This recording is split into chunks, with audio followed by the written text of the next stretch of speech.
All right, ladies and gentlemen, hope you are having a great day. Today, like I said, I'm not going to be here, so I wanted to leave this quick video to help you out with the directions. So what we're working on, we're going to call this a found object sculpture. For you guys that are at home, the two main words are creativity and ingenuity. You know, how creative are you? And ingenuity means, you're giving a certain task, and how can you come up with something new, something interesting, with that set of directions, with that task that you were giving. So your objective, your task, is to create a sculpture with objects that you can find at your home, for you guys that are at home.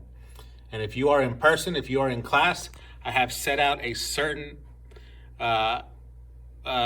just random objects that you're going to create a sculpture with. Now, the objects that we have are these styrofoam cups, so you can use those. The next thing that we have here are some flat toothpicks. We have some popsicle sticks. We have some macaroni, some elbow macaroni. We have some matchstick sticks, a little bit smaller. We have some dowel here, which is circular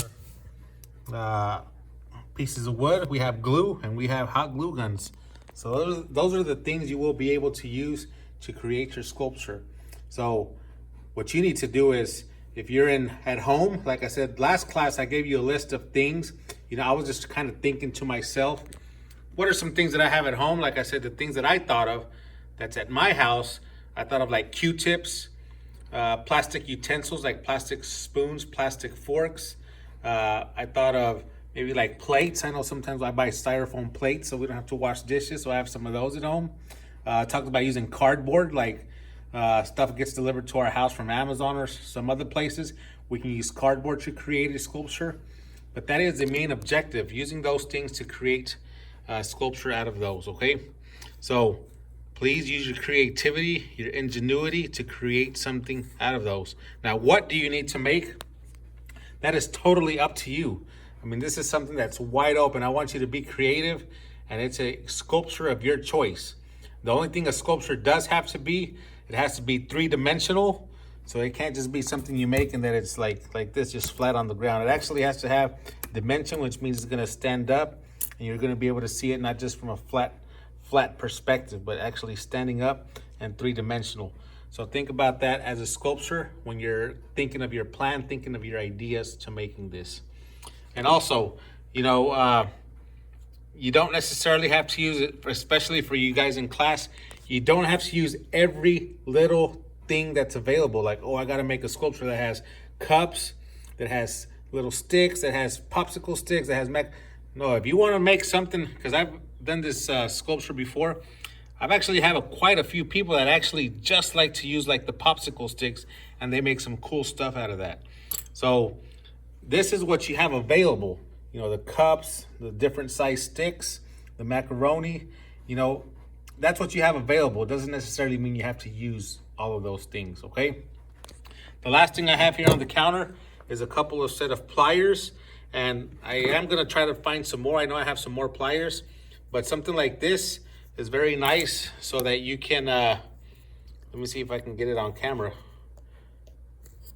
Whenever you're trying to chop down these sticks, if you use these pliers, it'll make it much easier by just snipping them and creating those sticks to the size that you want, okay? And when you do use the pliers, it kind of has, and I'll take a bunch of these out, you use this little part right here.